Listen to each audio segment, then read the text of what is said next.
উপস্থিতি মুসল্লিগণ,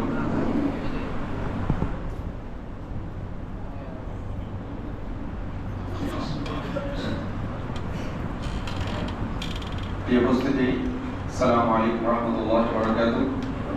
আপনারা দেখতে পাচ্ছেন আমাদের মাঝে এসে উপস্থিত হয়েছেন আমাদের আজকের মাহফিলের প্রধান আলোচক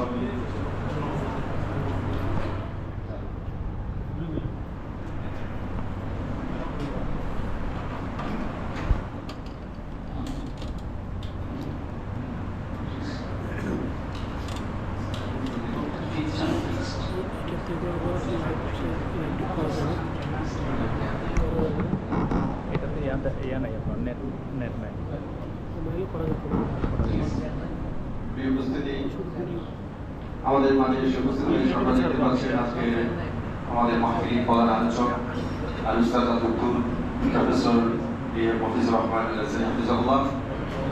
উস্তাদ আমাদের সামনে এখন এই আলোচনা পেশ করবেন।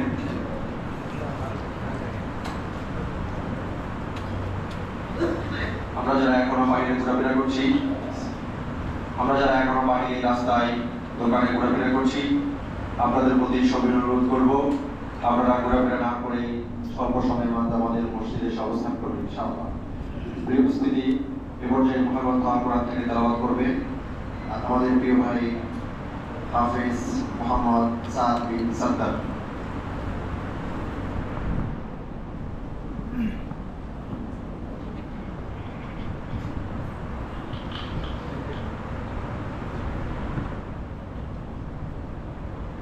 السلام عليكم ورحمة الله وبركاته. أعوذ بالله من الشيطان الرجيم. بسم الله الرحمن الرحيم.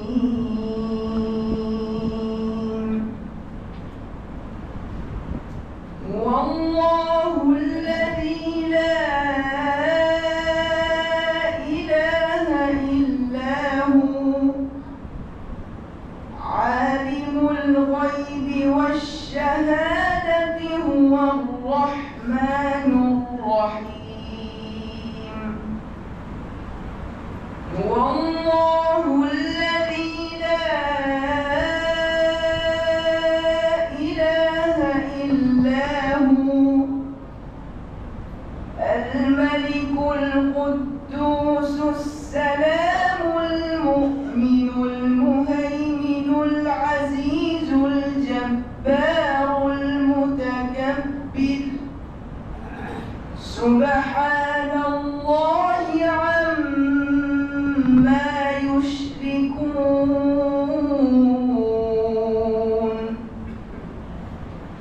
والله الخالق البارئ المصور له الأسماء الحسنى يسبح له ما في السماوات والأرض وهو العزيز الحكيم. صدق الله العظيم. السلام عليكم ورحمة الله وبركاته.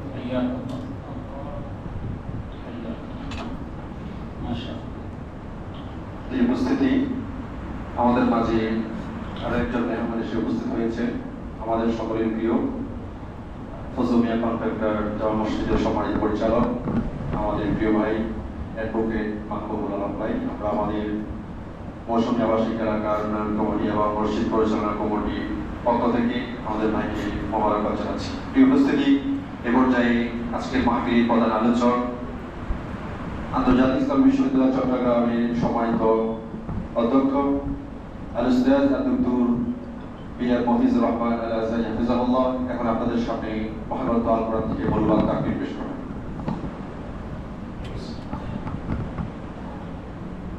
السلام عليكم ورحمة الله وبركاته. وعليكم السلام ورحمة الله. الحمد لله نحمده ونستعينه ونستغفره ونعوذ بالله من شرور أنفسنا ومن سيئات أعمالنا من يهد الله فلا مضل له ومن يضلل فلا هادي له ونشهد أن لا إله إلا الله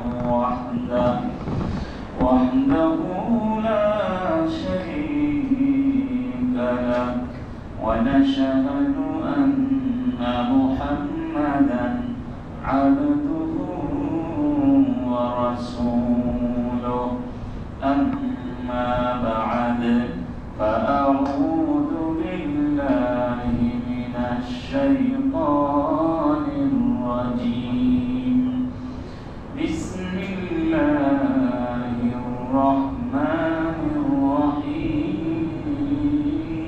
الرحيم إن هذا القرآن يهدي للتي هي أقوم ويبشر المؤمنين الذين يعملون الصالحات أن لهم أجرا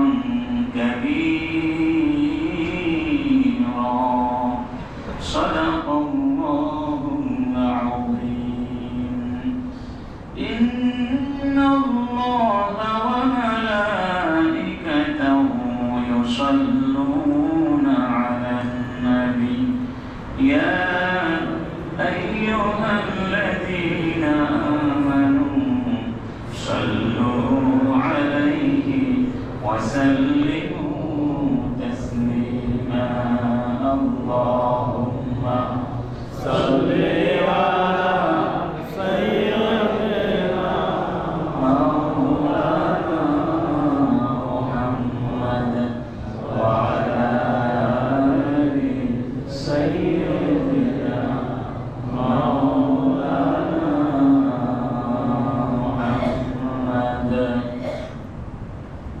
মৌসুমী আবাসিক জামে মসজিদ কর্তৃক আয়োজিত আজকের মুবারক মাহফিলের সম্মানিত সভাপতি অত্র জামে মসজিদের সম্মানিত মুতাওয়াল্লি মসজিদ পরিচালনা পর্ষদের সম্মানিত সদস্যবৃন্দ সম্মানিত মুসল্লিয়ানি কেরাম এলাকার গণ্য মান্য বরেণ্য বর্গিয়ানি কেরাম সুধীজন যুবক ভাইয়েরা কিশোর এবং তরুণেরা আবারও সবাইকে আন্তরিকভাবে সালাম জ্ঞাপন করছি আসসালামু আলাইকুম ওয়া রাহমাতুল্লাহ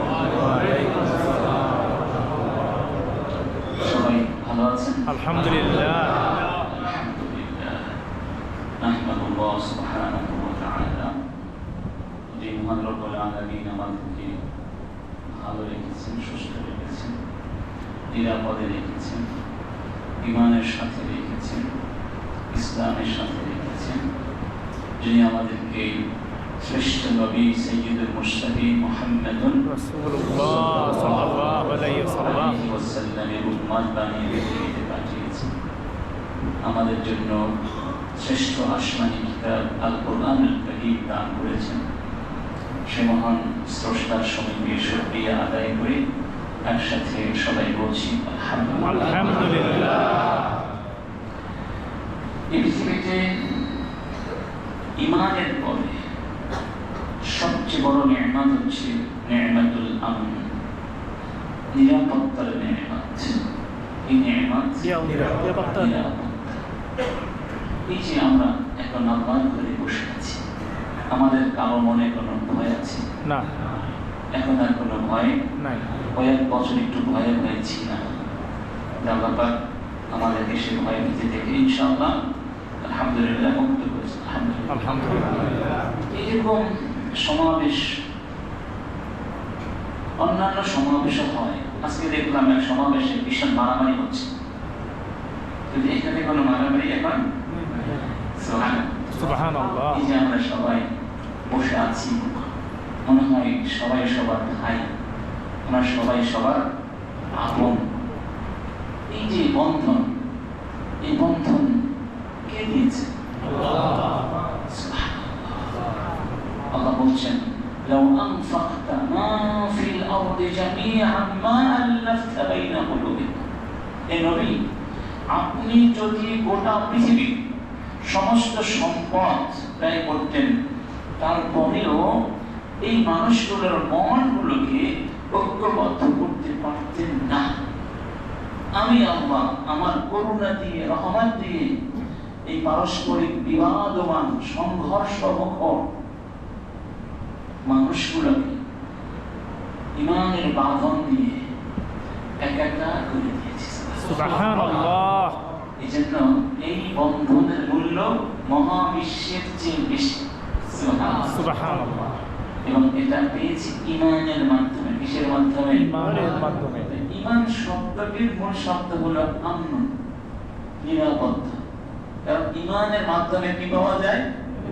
নিরাপত্তা পাওয়া যায়। দুনিয়াতে পাওয়া যায়, পরকালেও। এই নিরাপত্তার শিক্ষা, এই ভ্রাতৃত্বের শিক্ষা, সবাই একসাথে মিলেমিশে থাকা যে শিক্ষা, সম্প্রীতির যে বাঁধন, এইটি ছিল আমাদের নবীজির শ্রেষ্ঠ শিক্ষা, মুহাম্মাদুর রাসূলুল্লাহ সাল্লাল্লাহু আলাইহি ওয়াসাল্লাম। দেখুন নামাজ, দেখুন নামাজের মাধ্যমেও কিন্তু আমাদের মধ্যে এই বন্ধন সৃষ্টি হয়, ঠিক না? সুবহানাল্লাহ। বিভিন্ন জায়গা থেকে এসে একত্রিত হয়ে যায়। সে মক্কার বেলাল, মক্কার আবু বকর ওমর, হাবশার বেলাল, রোমের সোহাইব, পারস্যের সালমান, মদিনার আনসার। কত দেশের, কত ভাষা, কত সভ্যতা, কত চিন্তাধারা, কত রঙের, কত বর্ণের মানুষগুলো রাসূলের মসজিদে ঢুকে কি হয়ে গেলেন?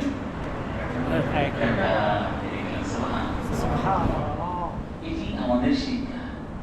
আবার দেখুন সিয়াম, সবাই একসাথে রোজা রাখি, আবার একসাথে কি করি? ইফতার করি। একই রোজার অনুভূতি লালন করি। প্রত্যেকটা ইবাদতের মধ্যেই একটা সামষ্টিকতা আছে, আছে না? আছে।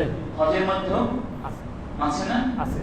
فمن فرض فيهن الحج فلا رفث ولا فسوق ولا جدال في الحج। সুবিকারী বলেছেন, আল্লাহ পাক বলেছেন, যারা হজের নিয়ত করবে, হজ করবে, এর ঝগড়া চলবে না, হানাহানি মারামারি চলবে না।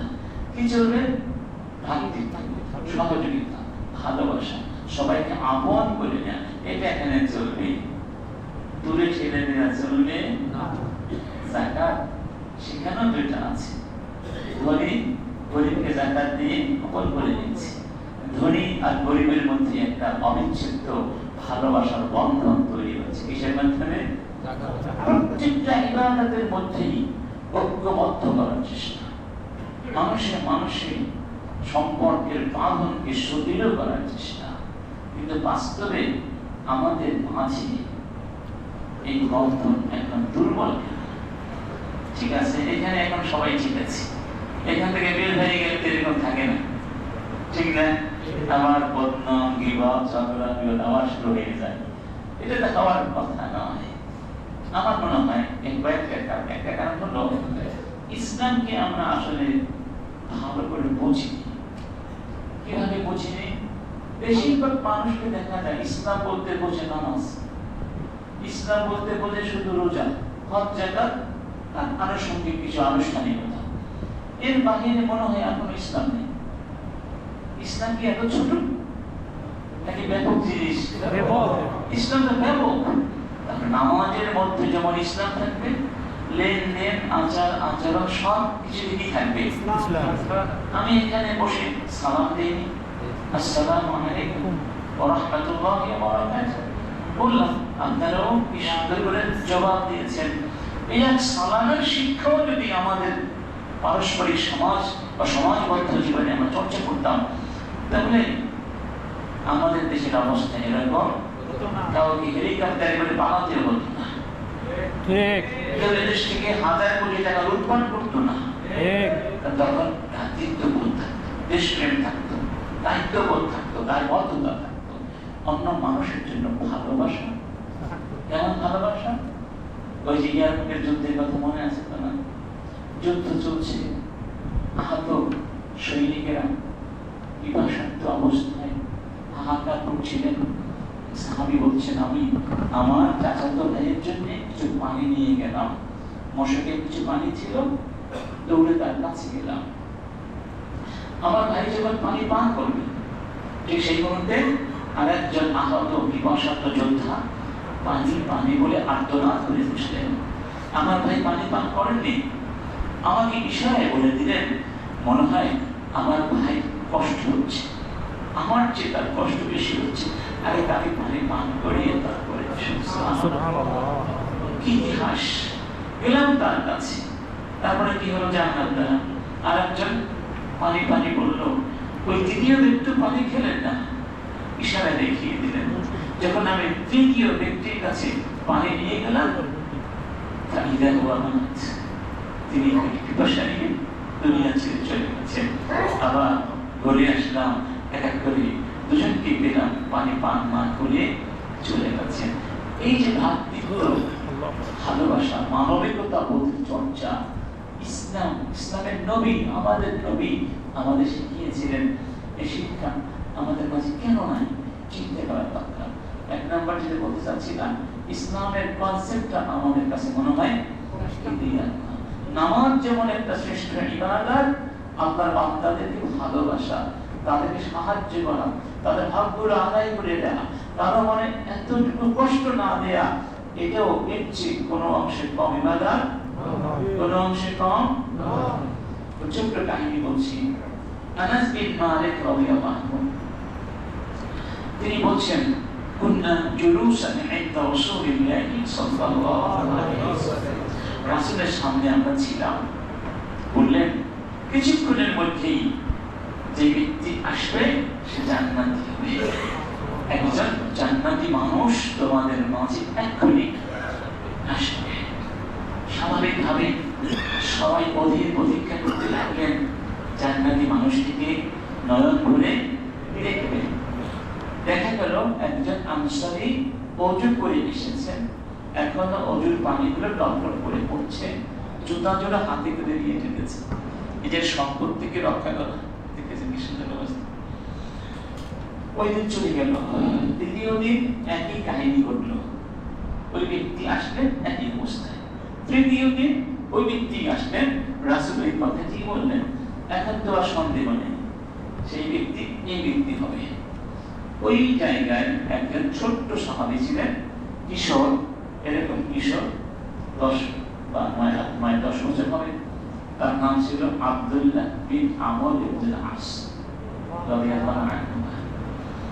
এই কিশোর তার মনের মধ্যে কৌতূহল অনুভব করলেন এবং ভাবলেন, এই আনসারী চাচু যেই আমল করে জান্নাতি হয়েছেন, আমিও সেই আমলটি করে জান্নাতি হব। সুবহানাল্লাহ।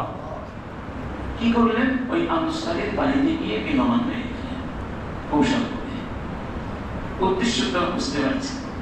3 দিন 3 রাত আনসারীর বাড়িতে তিনি অবস্থান করলেন, আর সব সময় তাকে চোখে চোখে রাখলেন, দিনে কি করেন, রাতে কি করেন।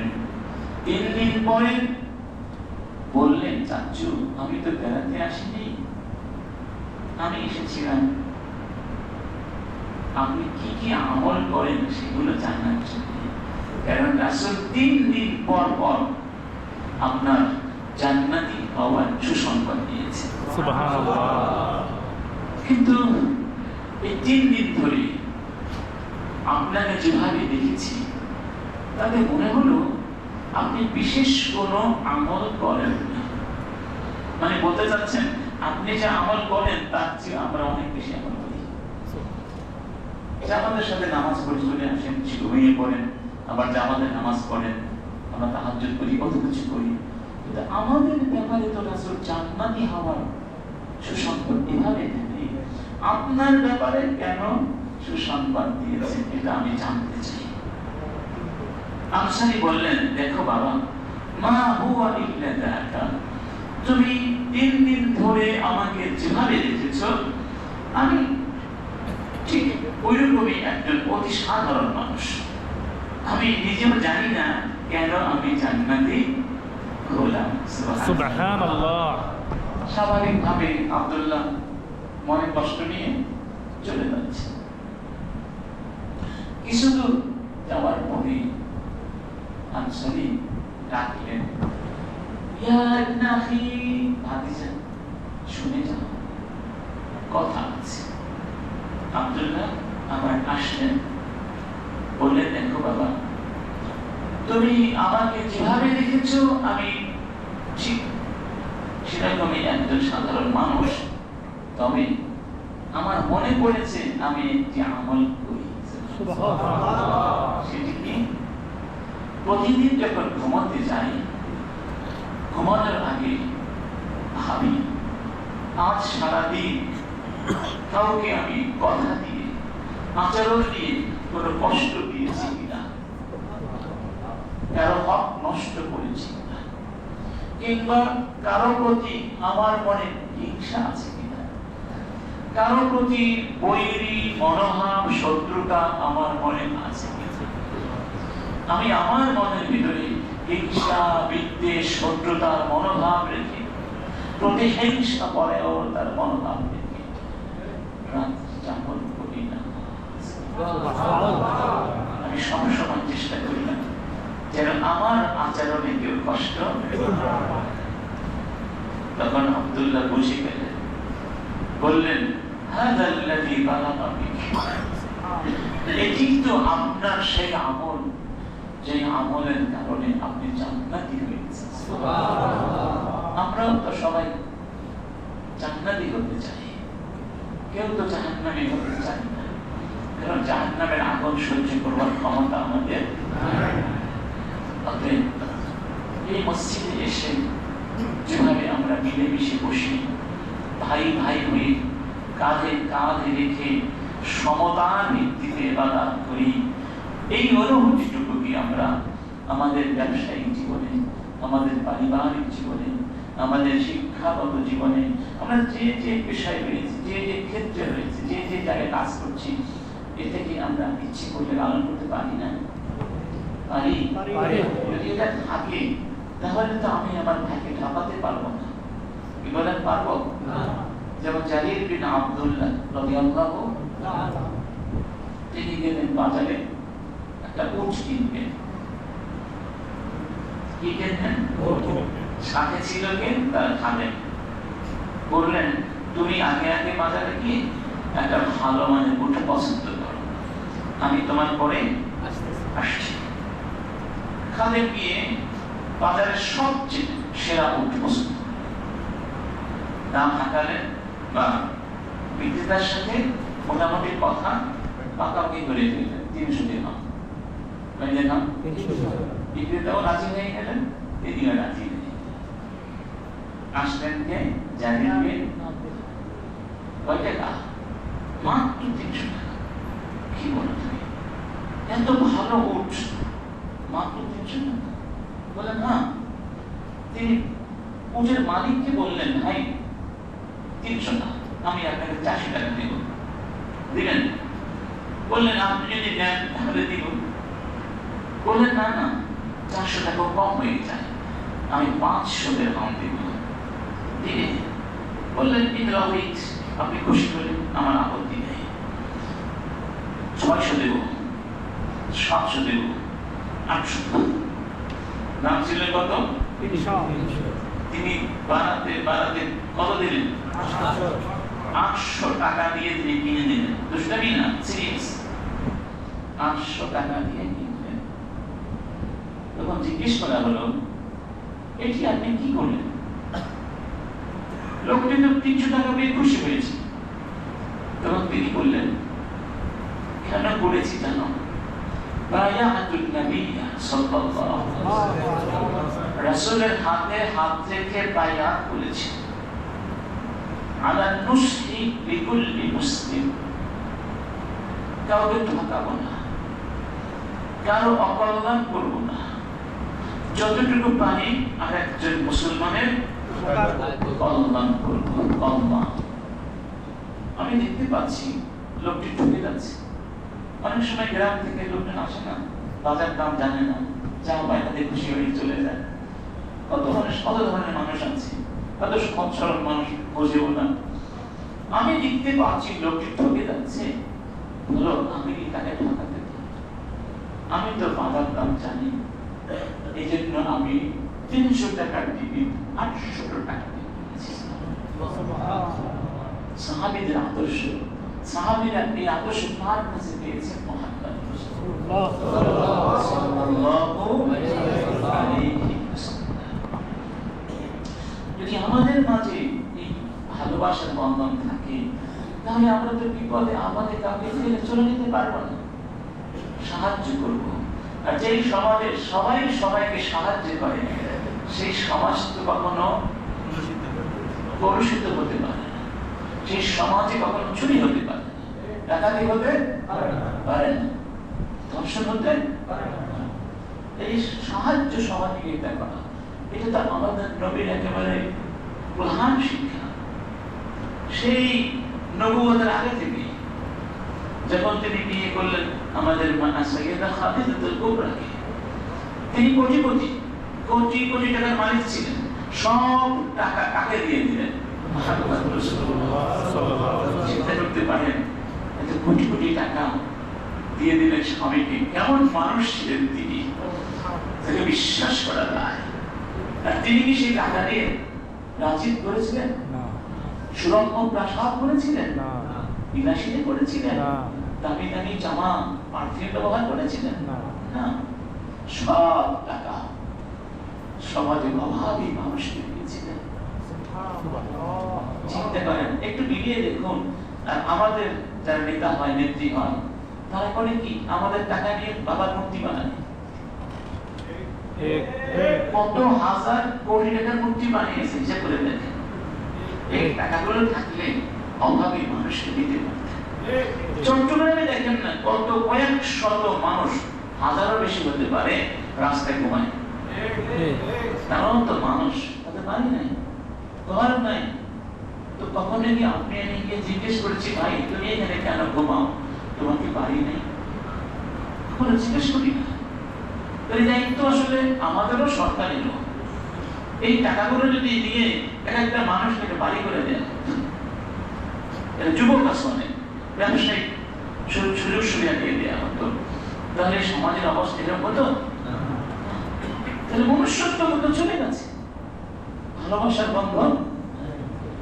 আল্লাহ পাক এই জমিনের শ্রেষ্ঠ সৃষ্টি মুহাম্মদ রাসূলুল্লাহ সাল্লাল্লাহু আলাইহি ওয়াসাল্লাম, তিনি যখন ছাগল চড়াতেন, ছাগল 8 বছর বয়সে, সেই টাকা শুধু সব নিজে খরচ করতেন না, আলী পেছনে খরচ করতেন, আর বাকি টাকা মানুষকে দিয়ে দিতেন। সুবহানাল্লাহ। নিজে উপার্জন করে অভাবীদেরকে সব দিয়ে দিতেন। সুবহানাল্লাহ। এই জন্যই আমাদের মা বলেছিলেন, ইয়া রাসূল বলেছিলেন, আল্লাহর কসম, আল্লাহ আপনাকে কষ্ট দিতে পারেন না। আপনি তো আত্মীয়তার বাঁধন ছিন্ন করেন না, আপনি তো কথা দিয়ে কথা রাখেন, আপনি নিজে উপার্জন করে মানুষকে দিয়ে দেন, আপনি অভাবীদের সাহায্য করেন, তাদের বোঝা আপনি বহন করেন, বিপদে আপদে আপনি দৌড়ে যান সবার কাছে। আপনার মতো এরকম পরোপকারী, এরকম মহানুভব মানুষকে আল্লাহ লাঞ্ছিত করবেন আমি বিশ্বাস করি না। অতএব ওই হেরা গুহায় যে সত্তার আবির্ভাব হয়েছিল, এর মধ্যে অবশ্যই কোনো সুসংবাদ আছে। তাহলে এটা রাসূলের আগে থেকেই ছিল। এবং এমনও নয়, এমন সময় কি যে আমরা যাদের মনে মনে এমপি হওয়ার স্বপ্ন আছে, মনে মনে আছে, এখন কিন্তু কেউ বলে নাই, আস্তে আস্তে সবকিছু রেডি করছে। কি করে? গরিবের কাছে যায়, ভালোবাসা দেখায়, যে ইলেকশন আসে এমপি হয়ে যায়, আর গরিবের খবর নেই, তার কাজ তো হয়ে গেছে, এটা বেশি দিল, ওই আরে 5 টাকা দিয়ে দিল, 10 টাকা দিয়ে দিল, লাঞ্ছিত অবস্থায়। আমাদের নবী নবুয়ত পাওয়ার পরে কি ভেবেছিলেন এখন তো আমি বিশাল অবস্থায় নবী হয়েছি, রাষ্ট্রপ্রধান হয়েছি, আর এই গরিব মানুষগুলোকে তাড়িয়ে দিয়েছেন না। তিনি আগেও যেমন ছিলেন এখনো তেমনই আছেন, মৃত্যু পর্যন্ত তেমনই ছিলেন। ক্ষমতা পাওয়ার আগেও যেমন বিনয়ী ছিলেন, মানবিক ছিলেন, ক্ষমতা পাওয়ার পরে বরং আরো বেশি বিনয়ী হয়েছেন, মানবিক হয়েছেন। ওই যে মক্কা বিজয় করলেন, বিকালবেলা ঘুরে ঘুরে দেখছেন, হাঁটতে হাঁটতে বহুদূর চলে গেলেন। কেউ যদি অনেক দিন ধরে দেশে থেকে আসে, 7, 8, 10 বছর পরে, দেশে দেখতে মন চায় না? অমুক করি তমুক করি, এই তো সেই রাস্তা, এখান থেকে কত আড্ডা করেছি, কত দূরদূরি করেছি। এটা যারা বিদেশ থাকে না তারা বসবে। আমার বিদেশ ছিলেন, যারা ছিলাম আমরা বলছি। রাসূল দেখে হঠাৎ করে একজন মহিলা কি করছেন, একটা বড় একটা বোঝা মাথায় নিয়ে, বৃদ্ধা মহিলা, বোঝাটা অনেক বড়। তো কি বললেন, বোঝাটা আমাকে আমার কাঁধে তুলে দিন। তো এখন যদি বাংলাদেশে ঢাকা শহরে বা চিটাগাং শহরে আপনাকে এসে কে বলে, ভাই চাচা এটা আমাকে দেন, দিবেন আপনি? কেন দিবেন না? তুমি দৌড় দিবে, সে দৌড় দিবে। তখন এই অবস্থা ছিল, নিয়ে দৌড় দিত। তো মহিলা ভয় পেয়ে গেলেন। রাসূল বুঝিয়ে বললেন, আপনার ভয় নেই, আমি আপনার সন্তানের মানুষ। কথা বললে কিন্তু সেটা বোঝা যায়, এই মানুষের মনটাকে বোঝা যায় না। মানুষের কথার মধ্যে তার আন্তরিকতা, তার ভদ্রতা, সৌজন্যবোধ, এটা বোঝা যায় কিছু না। আর বৃদ্ধ মানুষ বেশি বোঝে, তার অভিজ্ঞতা আছে। মহিলা তার কাঁধে দিয়ে দিলেন। সুবহানাল্লাহ। চিন্তা করতে পারেন, বিশ্ব নবীর মাথায় একজন অপরিচিতা সাধারণ মহিলার পোশাক। হাদিসে বলা হয়েছে, একজন দাসী এসে যদি বলতো, মুহাম্মদ আমার সাথে যেতে হবে, আমি একটা কাজ করতে পারি না, আমাকে সহযোগিতা করতে হবে, ওই দাসী যত দূর নিয়ে যেত রাসূল তার সঙ্গে তত দূর চলে যেতেন। সুবহানাল্লাহ। তিনি মুহাম্মদ রাসূলুল্লাহ, তার উম্মত, তার উম্মত। আমরা শেখ মুজিবের উম্মত না, বিধার উম্মত না, আমরা সেই নবীর উম্মত যেই নবী মানুষকে মন দিয়ে ভালোবেসেছেন, উম্মতের জন্য সারা দিন রাত কেঁদেছেন, এখনো কবরে কান্না করছেন। রাসূলের কাছে আমলনামা আমাদের পেশ করা হয় এবং ভালো আমাদেরকে খুশি পায়, আর খারাপ দেখলে কান্না করে, দোয়া করে, আল্লাহ আমার উম্মতকে মাফ করে দাও। এখন তাদের কবরে এত ভালো। আমরা তো ওয়াজ করি রাসূলকে ভালোবাসতে হবে, কিন্তু রাসূল যে আপনাকে আমাকে কত ভালোবেসেছেন সেটা কি আমরা জানি? আল্লাহ বলেন, আন-নাবিয়্যু আওলা বিল মুমিনিনা মিন আনফুসিহিম। হে মুমিনরা, তোমরা নিজেদেরকে নিজেরা যত ভালোবাসো, আমার নবী তার চেয়ে বেশি তোমাদেরকে ভালোবাসেন। সুবহানাল্লাহ। আমি আমার যত আপন, তিনি তার চেয়ে বেশি আমার আপন। সুবহানাল্লাহ। কিভাবে আপন করতে হয় মানুষ। ওই মহিলা হাঁটতে হাঁটতে যখন তার বাসায় গিয়ে পৌঁছালেন, নবীজি বোঝাটা রেখে বললেন, মা এখন আমি আসতে পারি? বুড়ি বললেন, দাঁড়াও বাবা, তোমাকে চিনলাম না, তবে তোমার মতো ভালো মানুষ আমি মক্কায় কোনোদিন দেখি না। মানুষ এরকম মানুষ আছে দুনিয়াতে, তোমাকে দেওয়ার মতো আমার কাছে কিছু নাই, গরিব মানুষ। তবে দুটো কথা তোমাকে বলবো, কাজে লাগতে পারে, মুরব্বীদের কথাটা কাজে লাগে। দেখো বাবা, শুনেছি আব্দুল্লাহ ছেলে মুহাম্মদ মক্কা আক্রমণ করেছে। মুহাম্মদ কিন্তু ভালো মানুষ না, সে তারা ধর্ম ত্যাগ করেছে, সে মানুষ খুন করে, সে মানুষ ভালো না। যদি মুহাম্মদ তোমার সামনে পড়ে যায় আর তোমাকে তার ধর্মে আহ্বান করে, ক্ষমতা মুহাম্মাদের ধর্ম গ্রহণ করো না, তাহলে ধ্বংস হয়ে যাবে। আমি কিছু বলি, এবার রাসূল এখানে বললেন, ওই যেই মোহাম্মদ